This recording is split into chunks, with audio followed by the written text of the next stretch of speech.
દાહોદ જિલ્લાના દેવગઢ બારિયા તાલુકામાં એકવાર ફરી દીપડો કૂવામાં પડવાનો બનાવ બન્યો છે। આ ઘટના ટીડકી ગામના ભારતભાઈ કલાભાઈના ખેતરમાં આવેલા કૂવામાં બની છે।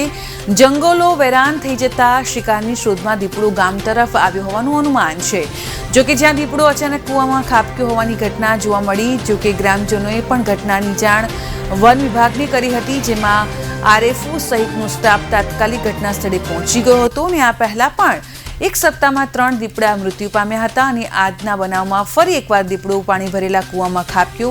આ વારંવાર બનતી ઘટનાઓમાં જંગલી પ્રાણીઓના જીવ ખોરવાતા હોય તો બીજી તરફ સ્થાનિકોએ પણ જણાવ્યું કે જંગલોમાં આડેધડ વૃક્ષોનું કટિંગ કરવામાં આવતા આ દીપડાઓ ખોરાકની શોધમાં ગ્રામ્યજન જે વિસ્તાર હોય છે ત્યાં આવતા હોય છે। જો જંગલ રક્ષક વન્ય પ્રાણીઓ ઉપર ધ્યાન નહીં આપવામાં આવે તો જંગલી પ્રાણીઓને વારંવાર જીવ ગુમાવવાનો વારો ચોક્કસથી આવશે।